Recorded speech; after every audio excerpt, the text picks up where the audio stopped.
Good afternoon, everyone.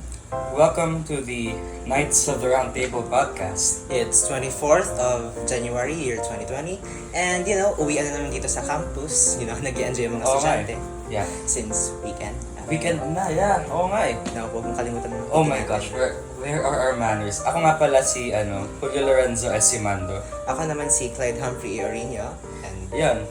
And we'll be talking about things, really. okay, specifically pag-uusapan namin yung mga let's say mga expectations for this year. Tapos yung recent innovations dito sa institution natin. Yeah, there are... Grabe, ang dami, di ba? I mean, 4 na taon na tayo dito. We should know change here sa Ateneo. Okay, pero sige. what are we doing, by the way? Tapos, just tell them what a podcast is, no? Kasi a lot more will follow kung ano ginagawa natin. Sorry for that. Alright, sige. A podcast is generally a group of people, or kahit isang tao lang, talking about things, really.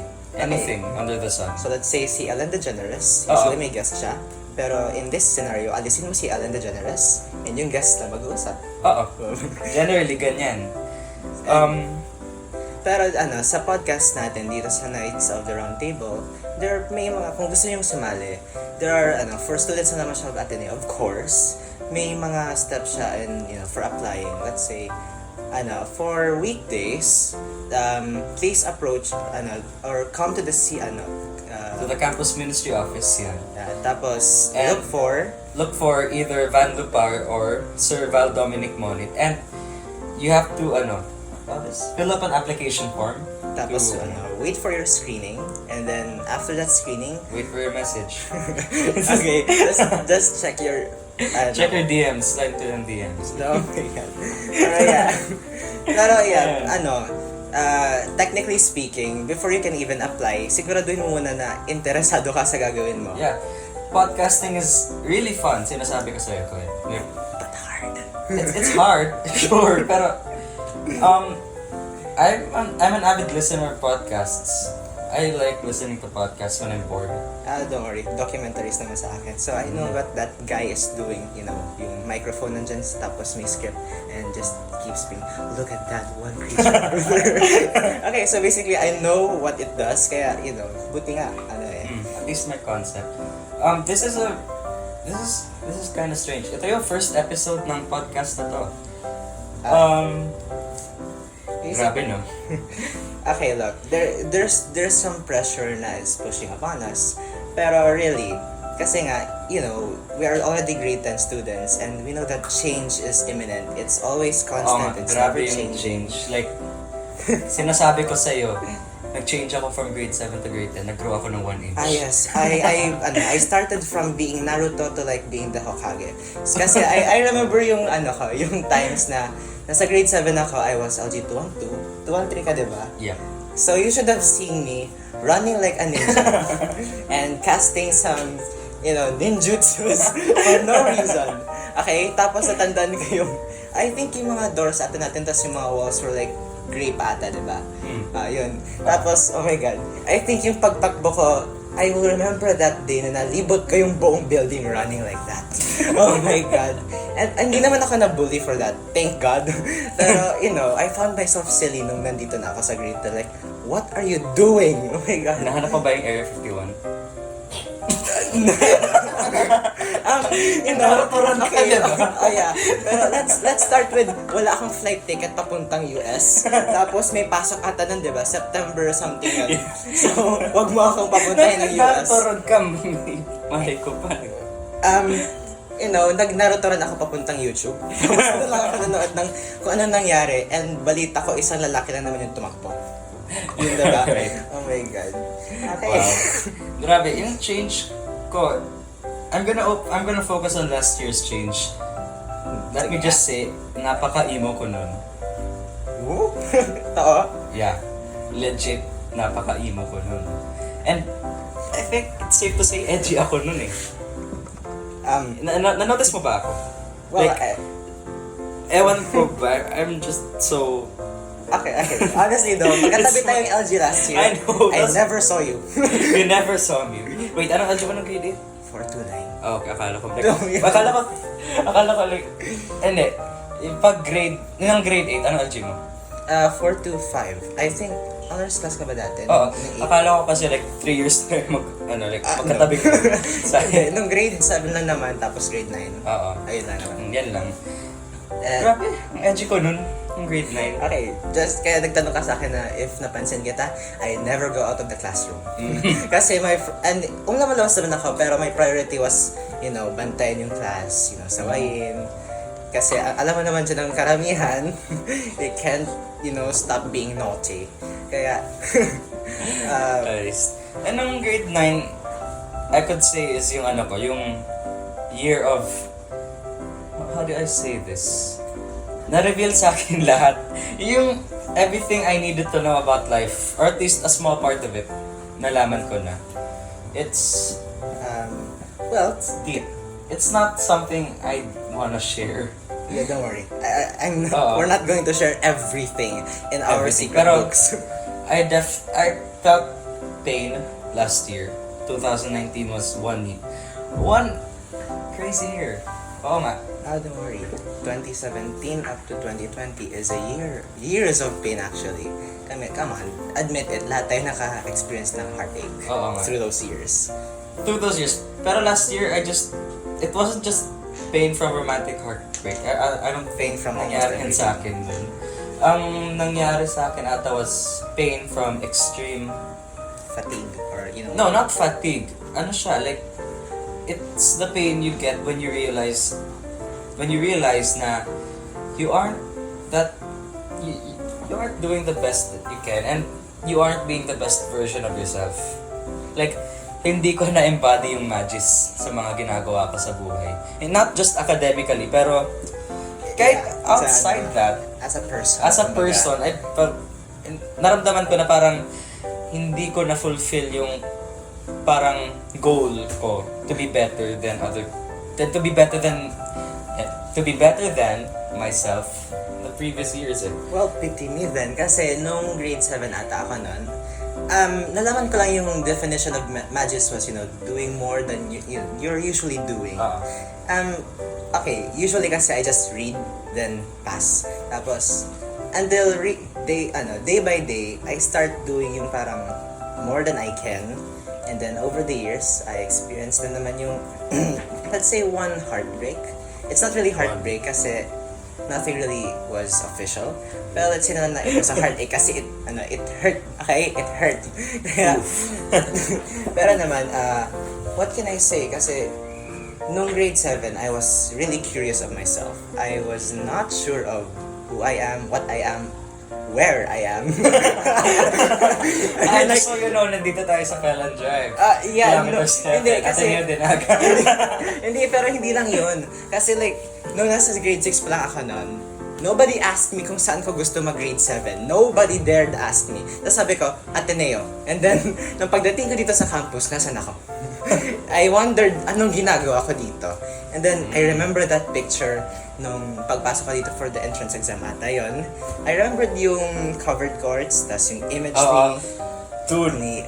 entrance exam pa lang, I can still remember that. Yung nga eh. Yung feeling na, wow, Ang laki ng campus ang na laki to. ng campus na to. Kasi I feel like yung school ko is not even half of this. I know it. Kasi Yung school ko is probably yung grade school lang. Yung imagine mo yung size ng grade school, yun yung size ng school ko. Actually, same rin naman. Pero may church kasi yung namin. Kumbaga, this is the school, tapos yung church, it's really connected. So, we consider the church as our school na rin. So, ang size niya is basically yung grade school, then add the chapel. Tapos lalabas ka dun sa may paseo. Ganun yung size ng school. Pero this is still a bigger campus. Pero how about yung days kung saan nag-intramurals, tapos we always had to watch our shoes. Bakit? I know. Grabe. My goodness. Kasi, If I had $1 for every time na naglinis ako ng sapatos ng intrams. Kasi ganito yon. Nung grade 7 and grade 8, nagla-lunch dito tayo, umuulan. Yung cafeteria extension natin ngayon, wala pa yung cement. Wala pa yan. Ground pa lang yan eh. Yan yung, I had to experience yung rock sa paa ko habang kumakain. And it feels nice, pero ang talim. Ano pala yun? Hindi lang yun. Kasi Oo. let's say, basa nga yung ano, diba? Oo. Yung dirt dun sa ano. Tapos, I can't believe na not once, na tumatakbo ako like Naruto. Tapos, nadulas ako man doon. Never. Okay, I was careful. Ayan. Yun nga eh. Tapos, since, ay hindi lang yun yung problema. Umulan, diba? Tapos, basa lahat ng Yung tables. tas yung chairs. So, saan ang evacuation ng mga estudyante? Sa covered courts. Hindi ko alam kung alin na mas mainit doon. Sa covered courts o dito sa cafeteria. Yung experience ko, mas mainit sa covered courts. Okay. Yan yung experience ko. I mean, lagi kasi kami nakatutok sa electric fan or dun sa large fan. So, different scenario. Yun nga. Nakakamiss din yung alam mo yung like, pag lunch break, tas umuulan, tas yung parang trail of mud sa may covered walk. Oh my God. I mean, it's not like I miss it. Yung parang, I want to I see miss it. Pero, that. it's like, I don't see it anymore. It's like, I can still see it in my mind, but wala na siya. It just means Are you high? No, I'm not. Hindi. I know what you get. Like, Yeah, a lot has changed. Like, next thing you know, covered na pala yung Cafe X. Like, well, it happened. Oh, it happened. May bubong na ngayon ang cafeteria extension natin, and I can say na, grabe yung innovation. Like, yeah, that's actually one of the greatest innovations dito sa atin kasi grabe yung convenience. Oo. Tapos natandaan mo na super crowded yung covered courts before. Yeah, kasi yun konti lang yung tables doon kasi hindi siya, it's not a place kung saan malalagay mo yung table ng madalian. Yun. Nagtitilt kasi yung ibang areas of ground eh. Oo, tapos ngayon, since may sementado na, yun, it's very convenient. Mga dusty. Kaya, Minsan dusty pero it's fine, and at least mas maraming tables ang kakasya doon. don't worry, kasi natandaan ko na for a few times na actually ito, nadagdagan ng additional seasonings yung food ng friends ko. And by seasonings, I mean yung mga dahon na nahuhulog sa puno. And no joke, at isa siya, kumbaga, it's like 1 in a billion chances na mahulog isang dahon. yung dahon sa puno. Slowly, tapos sabi ko, okay, I'm watching yung dahon. Tapos nakita ko nandun na sa pagkain nung isa kong friend, like sabi ko, yummy. Tapos, Kung walang bay leaf yung adobo, may tas na kunin mo yung lips. kunin mo na lang. No. I am not taking the chance na magkasakit ako dahil doon. I know. Grabe ang pressure dito sa atin sa school. Yeah. Kaya, feeling ko nga, isang You can't araw be na, sick. yung isang araw na absent mo lang, it feels like you've been absent for a whole semester. Paano yan? Yung one time, nag-absent ako dahil sa dengue. One week okay. ata yun.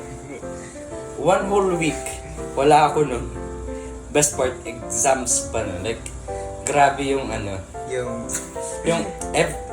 it was hard talaga. Like, ang hirap makakatch up pag like, na-dengue ka tuwing exams. Or kahit on any regular day, especially kung grabe ang ina-expect sa'yo. Or ina-expect mo sa sarili mo. Hindi lang actually. I mean, I get yung na nagsuffer ka talaga. Pero what's really yung, how can I say it? Yung agonizing part is, mag-exams na nga, tapos nagkasakit ka, you're thinking about what you're going to do dun sa exam.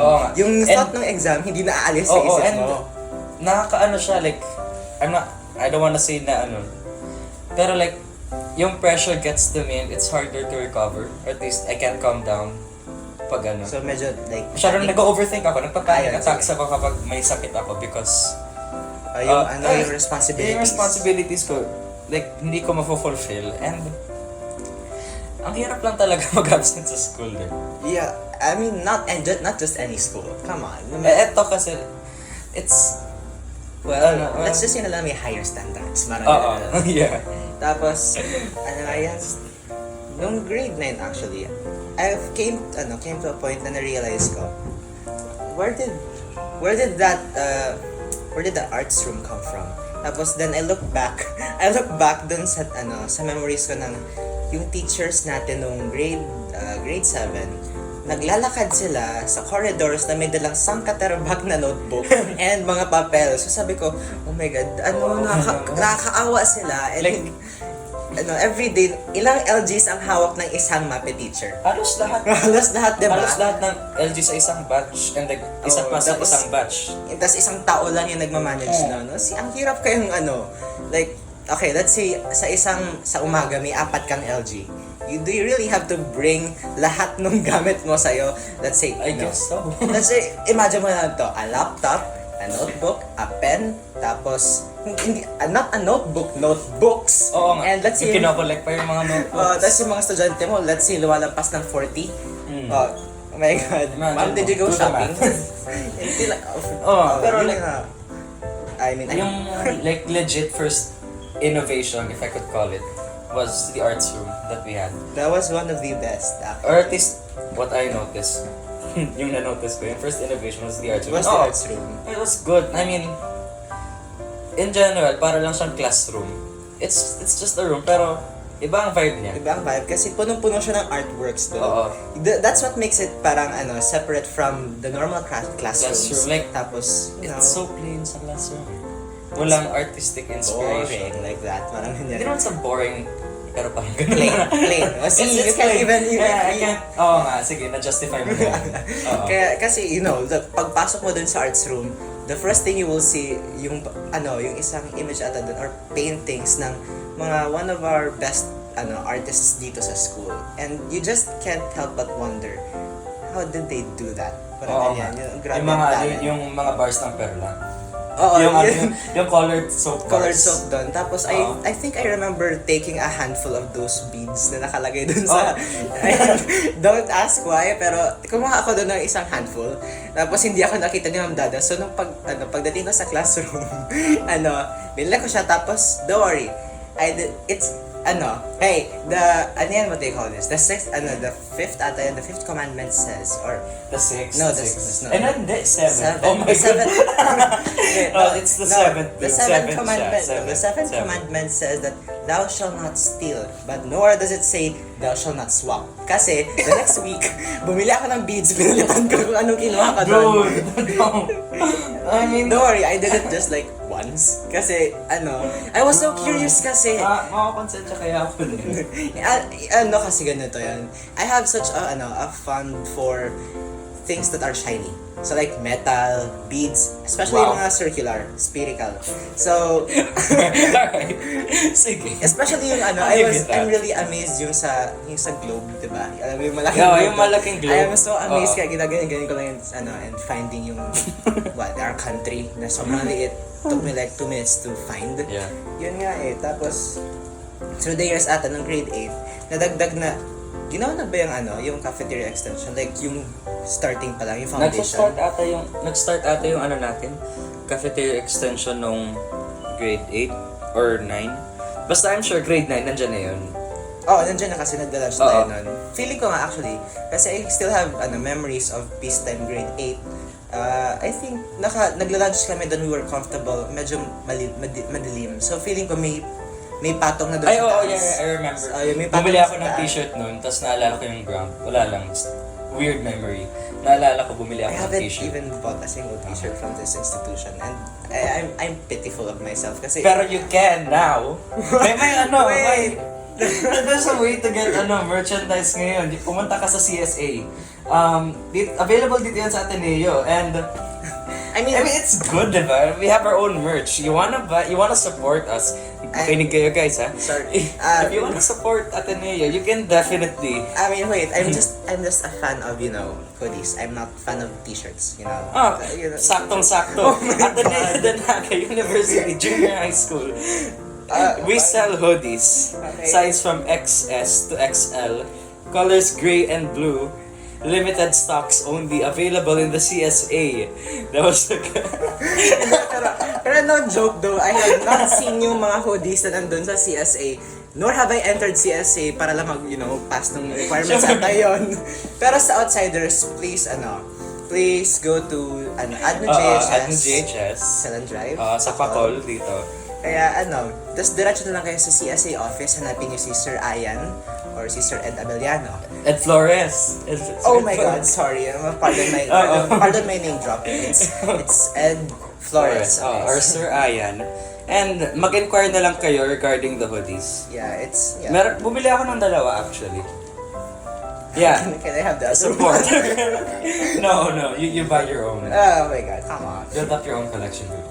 Anyway. Collection? Oh my god. Well, ayun na nga. Yun lang. Grabe. Okay, I actually remember yung, I think grade 9 ata yun. There were like teachers who parang kept wearing yung mga merch ng Ateneo. So like, okay, you are endorsing it. Parang ganyan sabi ko. Pero yung isang design ata na nakita ko, yung pinaka-best ata, yung kay Sir, basta, isang health teacher natin. Tapos, like sabi ko, I want that. Kasi, my interest is on hoodies. Kasi I've been collecting. Yung dark blue, tapos may parang gold na font. Yun yung hinahanap ko. Yun yung parang hindi ko sure kung ano nga yung mga stocks mga ganyan. I have never entered the CSA for any reason. Okay, except na lang kung pinatawag ako doon, then sure. I can't just disrespect the teacher and bawal pa ako pumasok dito. Like, okay. Tapos yun nga, aray ko.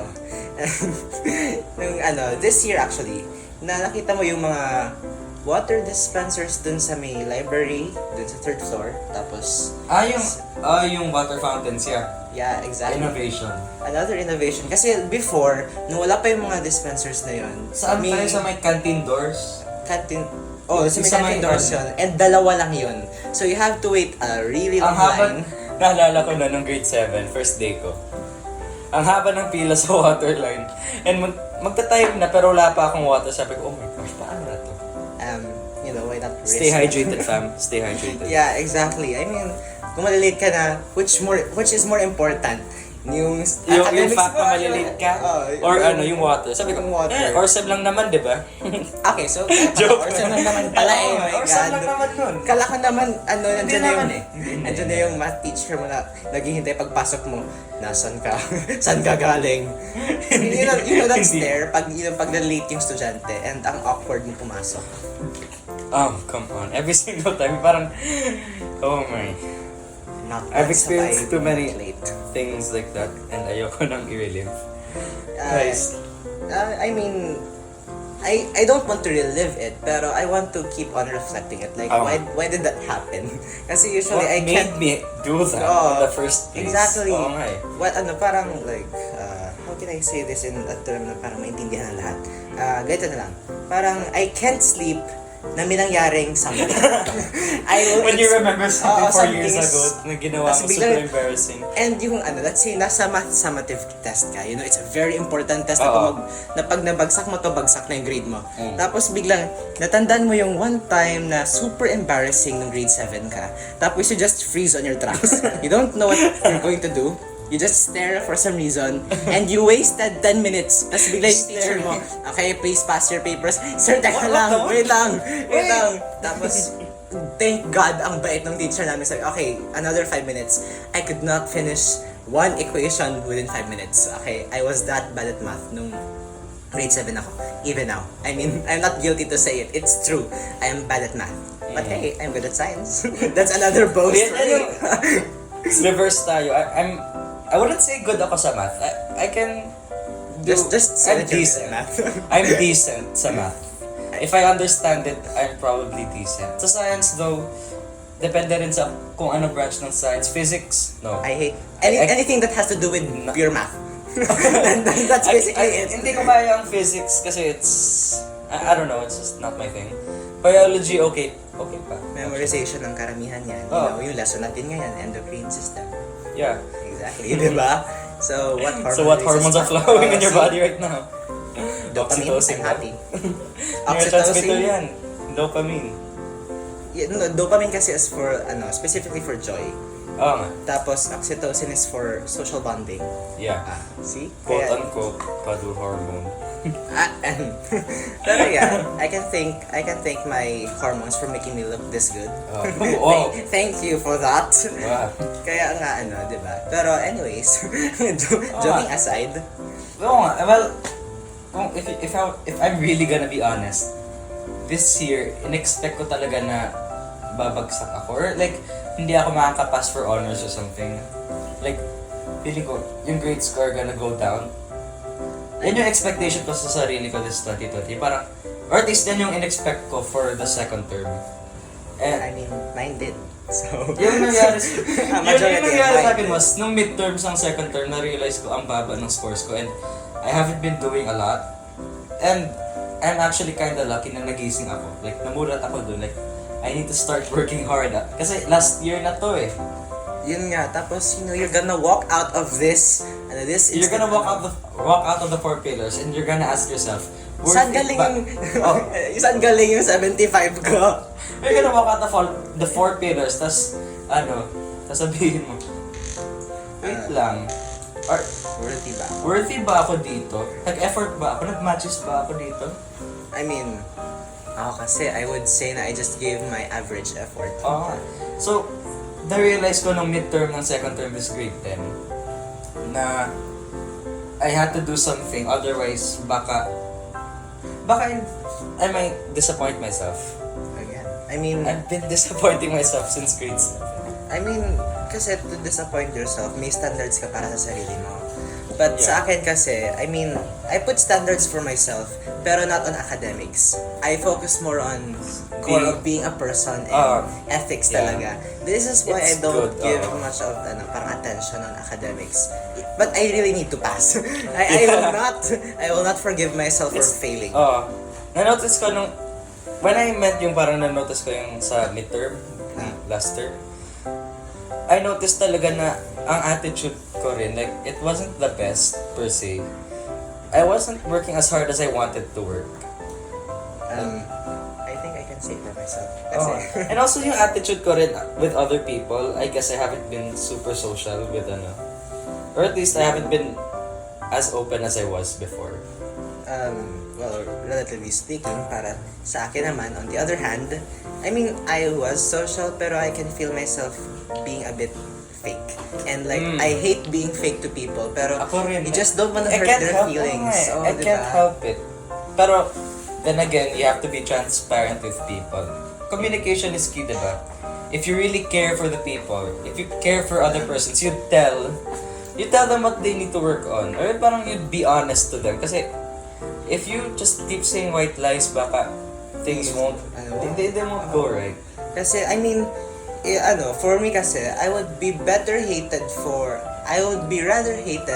all the truths that I have, rather than be loved by the lies they tell. Kasi, ayoko naman na parang, nagsisinungaling ka about sa akin, you're talking, about me, praising me high, tapos nung nakilala mo ako as a person, I was the opposite of everything that person said. Assumptions are wrong. I mean, assumptions. I mean, you can have a few, but don't let it parang take over. Kasi magbabago ang tingin mo sa tao eh. And that's what destroys friendships. Na-realize ko nung grade 7, masipag ako nung first term. Okay, Then, first term. so like imagine mo, ito yung peak ng mountain. Tapos every grade level and every single term na dumadaan, bumababa yung yung parang, how should I say this? Yung effort ko, or yung willingness to do more. Pero ngayon na-realize ko it gets different kapag grade 10 ka na, Maybe there's a thing na parang, you're gonna grow up. Wake up, dude. Hindi lang yan. Magising It's ka like, na. There's something in grade 10 that pushes you to parang do your best. Oo, Kasi nga may eh. pressure eh. Kasi Oo. grade 10 is what decides your future. It's either, things go well or not. Nasa'yo na yan. Oo, It's nga not the fault of the institution. Kasi It's- like everyone, It's the individuals on yun na nga eh. We make our grades. And the teachers make a good argument for that. No student can parang argue against that. Kasi, come on, if the teacher hates you, hindi ka yung babagsak as long as you do your best. Let's say naka 100 ka nga, kahit galit yung teacher sa'yo, he or she cannot do anything to change that 100. Oo nga. You did your best. Yung sabi ng lola ko anything that, it's hard talaga, pero change comes within the person. Other people are just there to help you, pero yung change is in yourself Kasi talaga. Choice mo yun. Wala namang mag-force sa'yo unless seriously kailangan. Pero, even so, changes in yourself. If you don't allow yourself to change, or if you don't open yourself up to change, hindi ka talaga magbabago eh. I mean, ano kasi, may mga philosophies na rin ako before ng grade 7 to 8 to 10. Kasi I was this type of person na wants to parang care, love people to my extent na, kumbaga, okay, let's say this is my path. The people who I love, who cares about me, sila yung signposts. Pero ako yung nasa akin yung decision, di ba? Where are you going? Where am I going? Yeah. Yung signposts, signposts, right path. Yung signposts tell you kung anong mangyayari doon or kung saan ka mapupunta. Nasa yung decision kung pupunta ka doon. Yeah. Grabe yung yung pressure of getting a job actually started nung grade 10. Like, people started asking me, magiging lawyer ka ba? Or are you gonna be a doctor? Sabi ko, no, takot ako sa dugo, so definitely hindi ako magdo-doctor. Hemophobia ka pala. Okay. And sabi nila, are you gonna be a lawyer? Gusto mo ba mag-law? I mean, okay lang, I can talk, pero I just don't want to Yeah, I mean, wala kasi tayong gaanong control sa careers natin at the moment. We can't decide yet kasi wala pa tayo sa... I mean, we can, di ba? We can set a goal. Like for law, I don't wanna... It's just not my thing. It's not... There's something... Like, it's not... I don't have a passion for it. Mas malaki yung passion ko for writing and teaching actually. Exactly. Pedagogically, yung parang mga pedagogical stuff, like for teaching, or yung educating, one of my favorite things to do is to and parang, guide people or Exactly, kasi yan nga ang ko, it's my career in the future na maging psychiatrist. I mean, as much as you hate blood, I really don't like seeing yung mga physical talagang, wounds, bacteria, infectious na ganyan. I would rather see yung abyss na nasa loob ng utak ng isang tao. And I want to explore that abyss to shed light to that person's life. Okay. Kasi I don't want people, suffering na talagang, meron kang illness na physical. Fine, there are medicines, there's colistin for God's sake na parang we can, treat that disease. But what about yung mentality mo? You can't change so much for the brain. That's the thing, and aside from that, innovations with yung health issues dito sa Ateneo, innovations din. Yung parang awareness. Yun na nga. Mas naging aware tayo sa mental health, yung guidance office. Exactly. Sila ng career guidance and yun yung mental health seminar. And TBH, nakakatulong talaga yun. Like, yung breathing exercise pa lang. Inhale for like 2 seconds and exhale for Na-feel ko yung parang I felt nawala yung headache ko. Tapos, yep. Sige. And yeah, I mean, I'm just amazed na yung guidance counselors natin are a bit underrated. People should notice them more. Yeah, kasi sila, come on, may problema ka sa buhay. Don't expect naman na yung experience ko was, grabe yung problema ko nun. This was this school year, ha? Grabe yung problema ko. Like, tinitiis ko na lang talaga yung buhay, eh. Like, it was so hard. Tapos, I decided to go to the guidance counselor for the first time in my Ateneo Junior High School stay. And I have to say, I just wish na ginawa ko yun sooner. I mean, I'm guilty for not going there kasi I ought talaga to solve my problems alone. And kasi I wasn't, parang in a relationship with my family, I had to discuss all my emotions alone. And yung growing ko as a person, I did it alone. I did not have much parental guidance, mga ganyan. So, for me, kaya nga ako, I'm really annoyed if a person keeps on like parang messing around with his life, mga ganyan. I get really annoyed. Kasi what are you doing with your life? Like, kaya growing talaga is essential for a person. Kasi nga, I mean, not just yung parang physical tapos physical growth. Personality. Nandiyan din yung emotional and mental growth. I mean, how you interact with people. Mas naging ko nun eh. Yung skills ko sa music, it helped me interact with people. Like, na-discover ko yung parang new people dahil lang dyan sa music. Not just music actually. one of my secret passions is dancing. And oh my god, nung grade 7 natin yung fandango sa ilaw, I got to be Na-express mo. I got to, not just that, you know, I enjoy the dancing.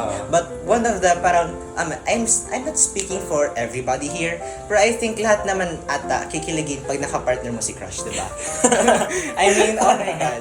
Dancing with your crush is like one of the best experiences that you can get. Well, besides prom, of Besides course. prom, I mean, kung mapalad ka. Well, If makuha you're mo si lucky. crush. Yeah, ganyan. If you're lucky na nakapartner mo Si crush, oo. sa PE class, sure. Pero it takes like, a great amount of courage para itanong mo, pwede ba tayong sumayaw, mga ganyan. Yeah. Tapos, pero ganito kasi yan. Imagine yourself as like a balloon. Tapos, a single word that says NO is like, the balloon pops instantly. Like, and hindi, let's just say narinig ng mga surroundings. That's worse. Hindi lang pumutok yung balloon. Oh, naka-joke ko na siya. Word in the street really goes out. And Ang yeah, bilis. it will probably start a controversy.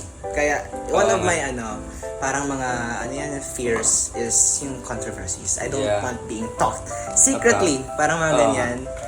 Yung mga parang, mga associations. It sucks. Yeah. Yung, I don't know if, I would say na wala akong experience because hindi ko alam if people are actually talking about me behind my back. Pero ayun. Okay. I mean, after that kind of, talking about our experiences, Grabe yung this was definitely a trip down memory lane. nostalgia hits you so bad, tapos homesickness. And then, I mean, 4 years is just a short period of time. Pero it felt so long, not because it was bad, pero it was actually really, really good. And if I were to relive the 4 years again, I would. Kasi it wasn't just like super fun, like fun in general. It was actually very informative. I learned a lot of new stuff dahil sa 4 years ko dito. I learned pain, I learned suffering, I learned respect, I learned how to be a better person. Dito ko rin kasi na nahanap yung mga friends na worth it na parang, to keep them until the both of you grow old. Yeah. And this is where you cement all those friendships. High school friends never end. High Yun school friends talaga. are the best friends. Diba? Yeah, exactly. I mean, of course, meron rin ako. We all have that one dream na lahat na tayo may trabaho, may We're all asawa man successful. may asawa man kung meron. If you choose to, single blessedness is still Tapos, babalik kayo sa isang area, just look at yourselves. Ano Ang kayo nung successful. 10 taon before? fine. Oo. Like, lahat sila may like, yung iba may PhD na, or yung iba, I'm looking yung forward. dream ko yun, magka-PhD. I'm looking forward for a title that good. Kasi yun na nga, it's just amazing how, life sucks. It has its ups and downs. It has its ups and downs, pero It's gonna... there are people who are gonna bring you up din. That's the best thing about life, really. 2019 has, even 2017 to 2019, those years have been really, really, I don't know, crazy. It's been a rough ride, talaga. Exactly. It's been a roller coaster with no ending yet. Kasi this is just one page of our lives. There's like 20 more to go. And write our stories. Cheers to 2020. Tara. Cheers to 2020. Cheers to 2020. 2020 is gonna be an amazing year. I'm claiming it na. Well, wala pa akong confidence sabihin yan, pero I could say the same rin. Pero since that's like the time we have for this conversation.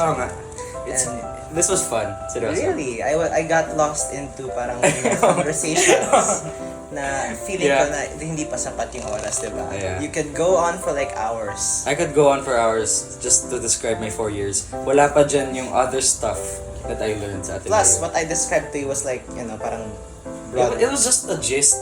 Very The short surface of summary lang siya. everything. It's very deep. Pero with the time we have, I don't know. Yeah, and I must cast a jutsu to end all. Yeah. Pero like how can I restate this? The Knights of the Round Table is parang open to all students naman, diba? To anyone interested na sumali, if you wanna share your stories, if you wanna share your experiences dito sa Ateneo and, voice out your thoughts. Yeah, and about the school. trust me, it's not, it's not just for the school, it's for you na rin. Kasi if you love to express yourself, This my is a God, perfect this is the platform. perfect, yeah, Oh, exactly. It feels great. This is fun. Yeah, Sarap magsalita. yeah, I know, right? Yeah. Kaya Yan. Remember yung things to do if you wanna apply. Pag weekdays, go to the CMO office, approach Sir Val or si Van Llupar and apply and wait for your screening. Get screened and wait for the answer. Wait, by the way, can you like help me later to hunt down that jacket? Kasi Sige, sure. I really want to get that jacket. Nasa CSA office lang naman siya, 'di ba? Oh, CSA office. So to find Sir Aian and Sir Ed Ed Flores. Okay, not getting that wrong Mag-inquire na now. lang. Mag-inquire ka na lang. And that's it for That's it for today's podcast. And thank you for Thanks for listening, really. Thanks. This is Simando signing off. And this is Clyde Oriño signing off. Have a great day, folks.